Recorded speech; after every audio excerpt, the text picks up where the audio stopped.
Hello friends, mission job में आपका स्वागत है। मिशन जॉब में आज आप देखेंगे मार्क्समैन पब्लिकेशन का 24वां practice test series. 23 already channel पे चढ़ चुके हैं। आप डिस्क्रिप्शन में प्लेलिस्ट का लिंक है, आप वहां से देख सकते हैं। और पीडीएफ डाउनलोड करना चाहते हैं तो आप टेलीग्राम के लिंक से ज्वाइन कर लें। दोस्तों, आज पहले प्रश्न पे चलेंगे।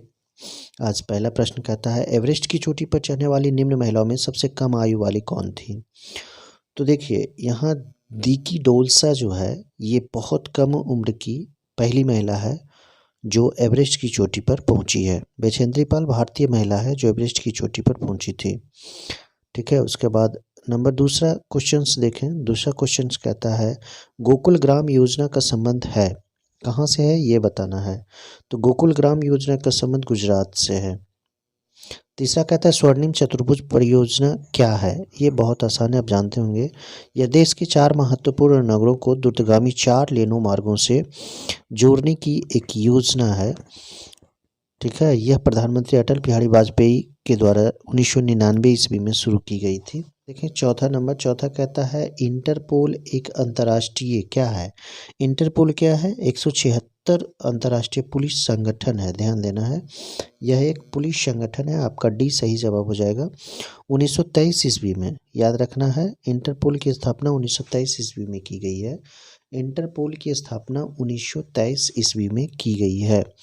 उसके बाद पांचवा देखें, पांचवा कहता है, युआन मुद्रा है, कहाँ की मुद्रा है। तो चीन की मुद्रा है। चीन की राजधानी कहाँ है, बीजिंग, याद रखना है। मुद्रा युआन, जबकि यहाँ की भाषा चीनी और मंदारिन है, ध्यान देना है, मंदारिन।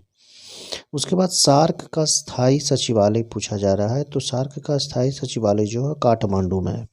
सार्क की स्थापना 7-8 दिसंबर 1985 में हुई थी।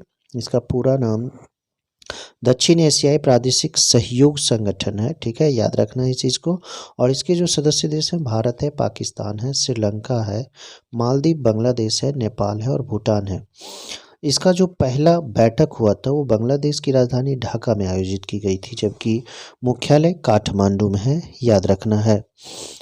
उसके बाद आगे देखेंगे 7 नंबर, मदर टेरेसा मूल निवासिनी थी। तो मदर टेरेसा कहाँ की रहने वाली थी, ये अल्बानिया की रहने वाली थी और ये 1979 ईस्वी में शांति का नोबेल पुरस्कार प्राप्त की थी। 8वां नंबर यहाँ देखें, 8वां कहता है, निम्न में से कौन सा अफ्रीकी देश पूर्व ब्रिटिश साम्राज्य का अंग न होते हुए भी राष्ट्रकुल का सदस्य देश है। जिसका सही जवाब हो जाएगा मोजाम्बिक। यह दक्षिण पूर्वी अफ्रीका में एक देश स्थित है। ठीक है, इसे याद रखना है। यह ब्रिटिश साम्राज्य का अंग नहीं है, फिर भी राष्ट्रकुल का सदस्य देश है यह। अब यहाँ देखिए 9वां नंबर, 9वां कहता है, विश्व व्यापार संगठन का मुख्यालय अवस्थित है।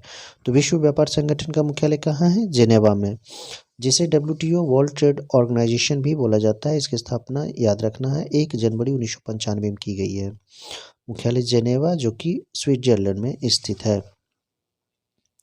पहले यह पूर्वोत्तर में यह जो संस्था है यह गैट के नाम से जाना जाता था। 10वां देखें, 10वां क्वेश्चन यहाँ कहता है, अंकलेश्वर एक स्थान है। अंकलेश्वर क्या है, अंकलेश्वर गुजरात में है, ये ध्यान देना है, यहीं से आपको पकड़ में आ जाएगा। तो यह गुजरात में स्थित है अंकलेश्वर, यह तेल क्षेत्र है।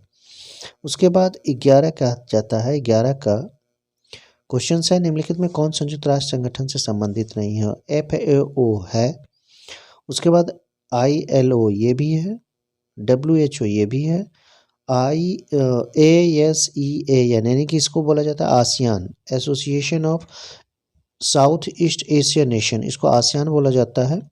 यह संयुक्त राष्ट्र संगठन से संबंधित नहीं है। इसकी स्थापना 1967 ईस्वी में की गई है, याद रखना है। 8 अगस्त 1967 ईस्वी में आसियान की स्थापना की गई है। और इसके जो सदस्य देश हैं, Indonesia, Malaysia, Philippines, Singapore, Thailand, और कुल इसमें 10 सदस्य हैं। इसका जो मुख्यालय है ये जकार्ता में है, इंडोनेशिया की राजधानी जकार्ता में है। अब यहाँ 12 नंबर देखें, शारजाह स्थित है। शारजाह एक शहर का नाम है और यह UAE में स्थित है। ठीक है, याद रखना है। क्वेश्चन यही देख लें, 13 संसार में सबसे लंबा रेल मार्ग कह रहा है। तो यह लेनिनग्राद से व्लादिवोस्टोक के बीच में रूस में स्थित है। याद रखना, ट्रांस साइबेरियन रेल मार्ग इसे कहा जाता है। आगे देखें 14 नंबर, 14 कहता है जिम्बाब्वे किस नाम से जाना जाता था।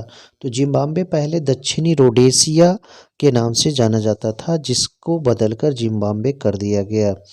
15 नंबर सवाल देखें, 15 कहता है विश्व एड्स दिवस कब मनाया जाता है।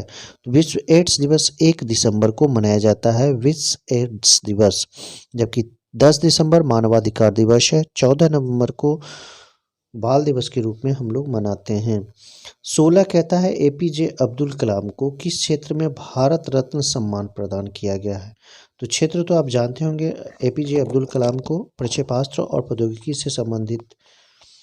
और उसके बाद 17 नंबर कहता है किस व्यक्ति को नोबेल प्राइज, भारत रत्न और मैग्सेसे तीनों पुरस्कार से सम्मानित किया गया है। तो वो भारत के पर्सन है मदर टेरेसा। हालांकि ये भारतीय नहीं है, लेकिन ये यहाँ की नागरिकता हासिल करने में सफल हुई थी। तो मदर टेरेसा को नोबेल प्राइज दिया गया है, याद रखना है, 1979 ईस्वी में शांति के क्षेत्र में। उसके बाद भारत रत्न और मैग्सेसे, इनको तीनों पुरस्कार दिया गया है, याद रखना है। 18 कहता है नोबेल पुरस्कार दिया जाता है। तो नोबेल पुरस्कार दिया जाता है रॉयल स्वीडिश एकेडमी के द्वारा, रॉयल स्वीडिश एकेडमी के द्वारा। और यह दिया जाता है 10 दिसंबर को। 10 दिसंबर को स्वीडिश रसायन शास्त्री या उद्योगपति कहें अल्फ्रेड नोबेल की स्मृति में दिया जाता है। याद रखना है, यह किस किस चीज़ों में दिया जाता है, भौतिक शास्त्र में, रसायन शास्त्र में, शारीरिक क्रिया विज्ञान, चिकित्सा विज्ञान, साहित्य और अर्थशास्त्र में। एक विश्व शांति के लिए भी दिया जाता है।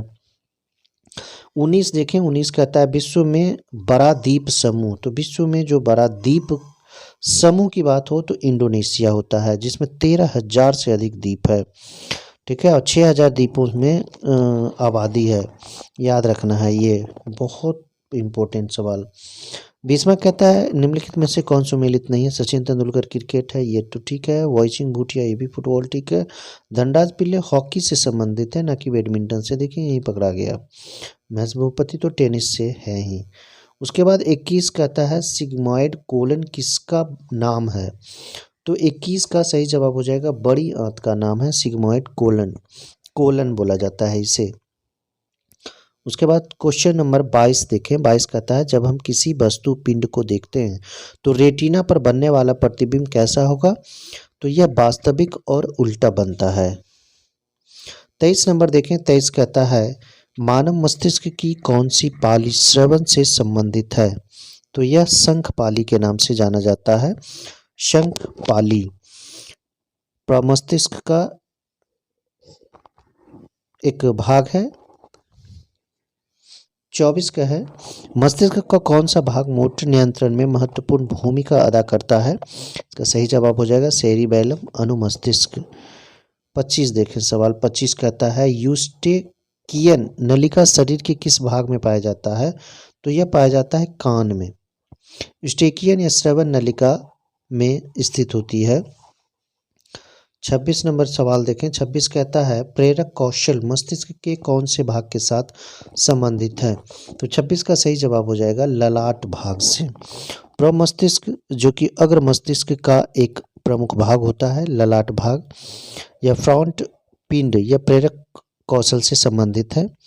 ठीक है, ये याद रखें। उसके बाद आगे देखें। 27 कहता है मस्तिष्क में दृश्य सूचना के विकोडन और व्याख्या का संबंध किससे है। तो यह हो जाएगा कनपट्टी की पाली, कनपट्टी की पाली से है।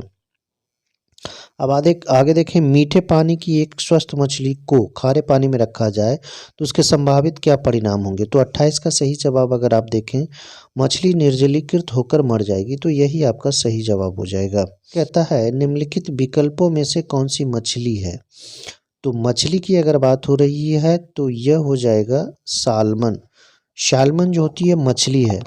ठीक है, सालमन मछली है जो मत्स्य वर्ग से संबंधित है। और जेलीफिश, लोबस्टर, जेलीफिश जो होता है सिलेंट्रेटा का उदाहरण है, जबकि लोबस्टर ऑर्थोपोडा के, और व्हेल जो होते हैं वो स्तनधारी वर्ग के होते हैं। 30 नंबर देखें। 30 कहता है निम्नलिखित में से कौन सर्वाधिक दीर्घायु है। एकदम आसान है, कछुआ। 31 कहता है निम्नलिखित में से कौन सा जीव अंडे देता है और प्रत्यक्षतः बच्चे पैदा नहीं करता है? तो ये हो जाएगा एकिडीना, एकिडना। उसके बाद आगे देखें 32, अश्रु ग्रंथि कहाँ स्थित है होती है? तो अश्रु ग्रंथि नेत्र गुहा में। जबकि 33 नंबर सवाल कहता है विलगित प्रोटीन की पहचान हेतु शोषक तकनीक क्या है? तो इसे पहचानने के लिए पश्चिमी शोषक तत्व होता है। ठीक है, याद रखें इस चीज़ को। इसको ध्यान में देना है। दक्षिणी शोषक जो होता है वो डीएनए का पता लगाता है, उत्तरी शोषक जो होता है वो आरएनए का पता लगाता है। और आगे चलेंगे 34 नंबर, जैव पुष्टिकरण तकनीक में पादप प्रजनक किसे दूर करने के लिए प्रजनन का प्रयोग करते हैं? तो इसका सही जवाब हो जाएगा सूक्ष्म पोषकों और विटामिनों की कमी। उसके बाद 35 है, विरोधी गुणों का युग्म जो समान विशेषताओं को नियंत्रित करे क्या कहलाता है? तो 35 का सही जवाब हो जाएगा युग्म विकल्पी या फिर एलील। 36 देखें, 36 कहता है अनुवांशिक रूप से समान व्यक्तियों के बीच प्रत्यारोपण को क्या कहते हैं? इसे आइसोग्राफ्ट के नाम से जाना जाता है, आइसोग्राफ्ट के नाम से जाना जाता है। 37 देखें, बहुगुणिता पॉलीप्लाइडी किसमें परिवर्तन होने पर होती है? तो इसका सही जवाब हो जाएगा क्रोमोसोम की संख्या पर। 38 कहता है निम्न में से कौन से कोशिकाओं में आत्मघाती बैग कहलाते हैं? तो यह लाइसोसोम होता है। 39 देखें, सहचर कोशिकाएं निम्नलिखित में से केवल किसमें है? तो सहचर की अगर बात हो रही है तो एंजियोस्पर्म यानी कि आवर्त बीजी पौधों में पाया जाता है। उसके बाद 40 नंबर हम लोग देखें, 40 कहता है किसी वनस्पति उद्यान में निम्नलिखित में से किस पर प्रकाश का सीधा प्रभाव नहीं पड़ता है? देखिए, फूल निकलने की प्रक्रिया हो या प्रकाश संश्लेषण की प्रक्रिया हो या बाष्पोत्सर्जन की प्रक्रिया हो, इसमें प्रकाश का सीधा प्रभाव पड़ता है। जबकि निषेचन की अगर बात हो तो निषेचन में इसका कोई प्रभाव नहीं पड़ता है। अब आगे देखें, अगला क्वेश्चन कहता है 41 नंबर, खिज्र खान ने कौन से वंश का प्रारंभ किया था? तो खिज्र खान किसका संस्थापक था? तो यह सैयद वंश का संस्थापक था। उसके बाद आगे देखें 42 नंबर, चांदी का सिक्का टका किसने चलाया था? तो चांदी का सिक्का चलाने वाला इल्तुतमिश था। इल्तुतमिश पहला तुर्क शासक था जो शुद्ध अरबी के सिक्के चलाए थे। और चांदी का टका और तांबे का जीतल याद रखना है। 43 कहता है मोहम्मद बिन तुगलक ने अपनी राजधानी कहाँ से कहाँ बदली थी? तो यह दिल्ली से देवगिरी बनाया गया था, जिसे दौलताबाद के नाम से भी जाना जाता है। याद रखना है 43 नंबर, मोहम्मद बिन तुगलक।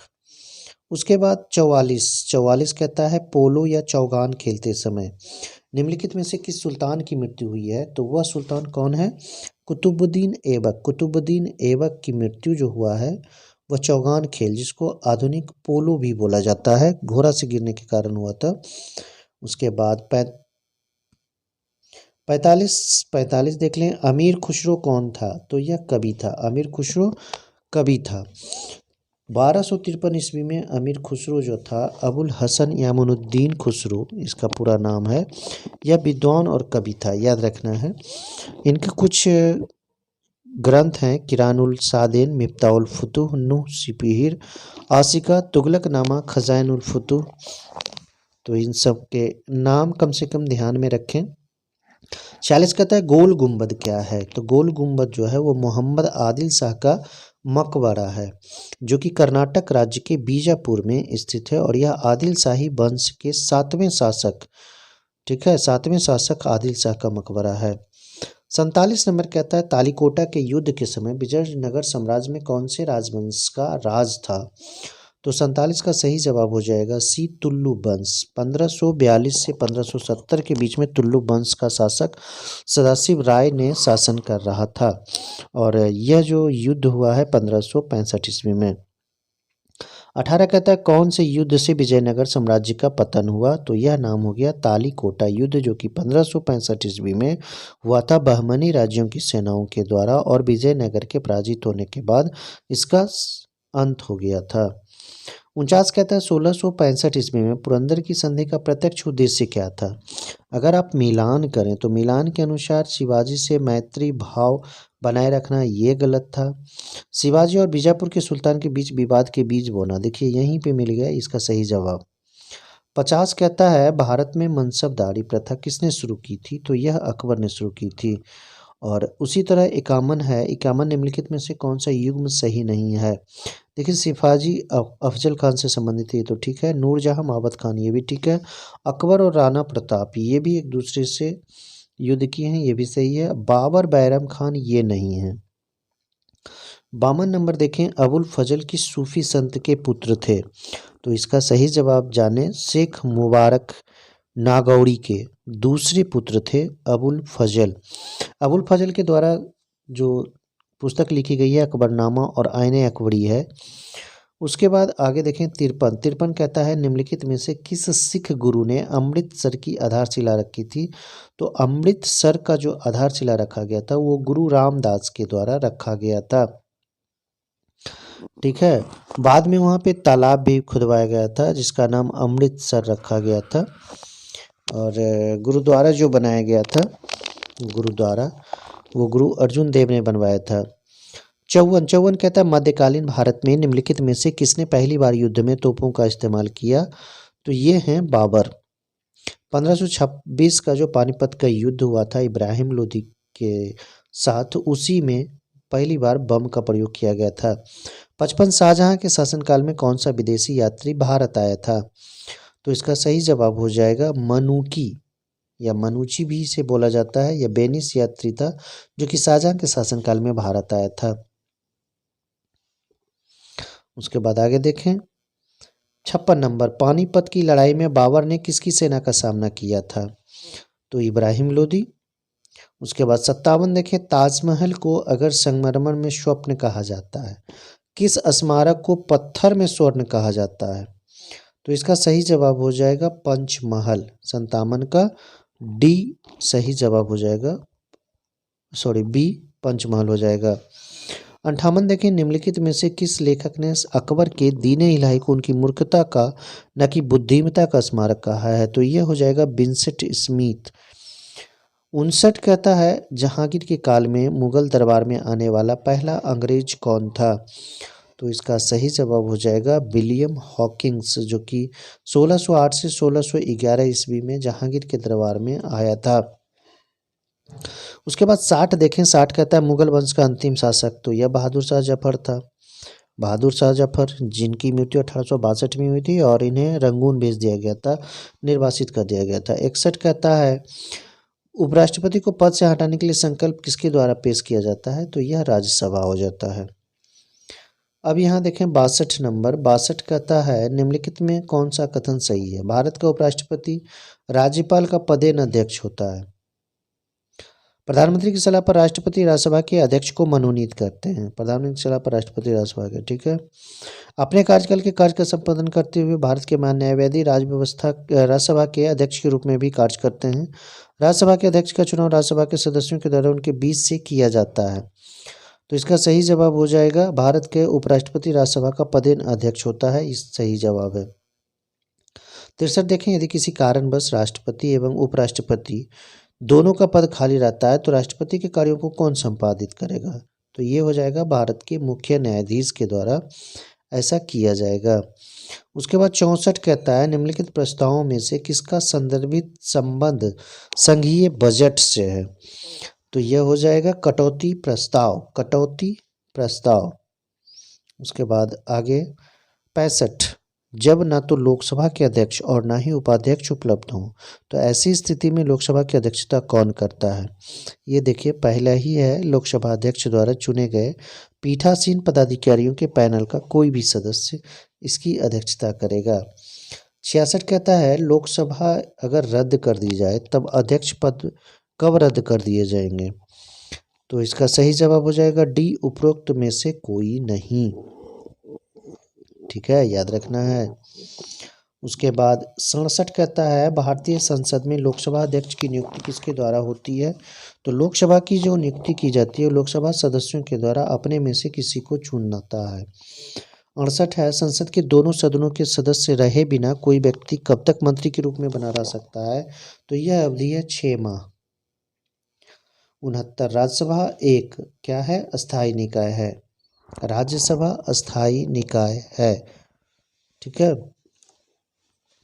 उसके बाद 70 नंबर सवाल देखेंगे। 70 कहता है राज्यसभा के सदस्यों का चुनाव कैसे होता है, ये देखना है। तो 70 का सही जवाब हो जाएगा चुनाव राज्य विधानसभाओं के चुनाव चुने गए सदस्यों द्वारा किया जाता है। उसके बाद 71 देख लें, निम्नलिखित में से कौन सा अधिकार केवल राज्यसभा को प्राप्त है? तो यहाँ देखें, विरुद्ध महाभियोग की कार्रवाई शुरू नहीं होगा। नवीन अखिल, यही हो जाएगा बी नंबर। नवीन अखिल भारतीय सेवाओं को शुरू करने का अनुरोध करना या अनुमोदन करना। 72 क्वेश्चन है, राज्यसभा द्वारा लोकसभा को धन विधेयक कितने समय में लौटा दिया जाना चाहिए? तो यह समय है 14 दिन। 73 कहता है निम्न में से कौन सा कार्य राज्यसभा के सदस्य ही कर सकते हैं? सही जवाब हो जाएगा राज्य सूची के किसी विषय को राष्ट्रीय महत्व का घोषित करना। 74 यहाँ देखें, 74 कहता है निम्नलिखित में से कौन सा विधेयक राज्यसभा में पहले प्रस्तुत नहीं किया जा सकता? तो इसका सही जवाब हो जाएगा धन विधेयक। 75 राज्यसभा के सदस्य का कार्यकाल कितने वर्ष का होता है? तो सदस्य का कार्यकाल जो होता है वो 6 वर्षों का होता है। और देखेंगे 76 कहता है निम्नलिखित किस निकाय की अध्यक्षता गैर सदस्य करता है? तो राज्यसभा हो जाएगा। 77 कहता है राज्यसभा के लिए नामित या निर्वाचित प्रथम फिल्म अभिनेत्री? तो नरगिस दत्त थी। 78 देखेंगे हम लोग, 78 किस पहली मशहूर हस्ती की लाभ के पद के मुद्दे पर राज्यसभा की सदस्यता छीन ली गई थी? तो ये जया बच्चन थी। 79 कहता है राष्ट्रीय विकास परिषद के सदस्य कौन होते हैं? तो इसका सही जवाब हो जाएगा उपरोक्त सभी, यानी कि कैबिनेट मंत्री, सभी मंत्री, केंद्र शासित राज्यों के मुख्यमंत्री, प्रशासक या राज्यों के मुख्यमंत्री, सभी राष्ट्रीय विकास परिषद के सदस्य होते हैं। 80 कहता है निम्नलिखित में कौन राष्ट्रीय विकास परिषद का सदस्य नहीं है? तो इसका सही जवाब हो जाएगा भारत के राष्ट्रपति जो हैं ये राष्ट्रीय विकास परिषद का सदस्य नहीं है। 81 कहता है कर्नाटक स्थित जोग प्रपात किस नदी पर है? तो यह है शरावती नदी पर। 82 कहता है माउंट आबू जो एक पर्वतीय स्थल है कौन सी पर्वत श्रृंखला पर स्थित है? तो यह विंध्य पर स्थित है। माउंट आबू जो एक पर्वतीय स्थल है यह पर्वत श्रृंखला अरावली पर स्थित है, अरावली पर स्थित है। 82 का सही जवाब हो जाएगा सी। उसके बाद 83 कहता है पर्वतों की लगातार श्रृंखला कौन सी है जिसकी उत्पत्ति भारत की समुद्री सीमा के लगभग समानांतर है? तो इसका सही जवाब अगर आप जाने पर्वतों की लगातार श्रृंखला कह रहा है तो यह हो जाएगा पश्चिमी घाट। 93 का सही जवाब हो जाएगा पश्चिमी घाट। उसके बाद आगे देखें 84 नंबर, वह पठार कौन सा है जिसमें पश्चिम और पूर्व दोनों ओर बहने वाली जल निकास प्रणाली है? तो यह मालवा का पठार होता है, मालवा का पठार। आगे देखें 85 नंदा देवी चोटी, नंदा देवी चोटी किस राज्य में स्थित है? तो यह उत्तराखंड में स्थित है। 86 देखेंगे भारत की सबसे लंबी झील कौन है? तो यह बेमनाद झील है, बेमनाद झील है जो कि केरला में है। या लैगून झील भी है, लैगून झील नहीं है। उसके बाद 87 कहता है निम्नलिखित में कौन भारत के लेक डिस्ट्रिक्ट के रूप में जाना जाता है? तो यह जगह है उत्तराखंड के नैनीताल। 88 कहता है उत्तर और दक्षिण भारत को कौन सी पर्वत श्रृंखला अलग करती है? तो यह है विंध्य। 89 पश्चिमी व पूर्वी घाटों का मिलन यह नीलगिरी की पहाड़ियों पर होता है। 90 कहता है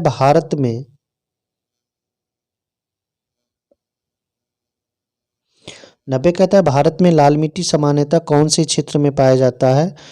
तो 90 का सही जवाब हो जाएगा दक्षिणी पठार के पूर्वी और दक्षिणी भाग।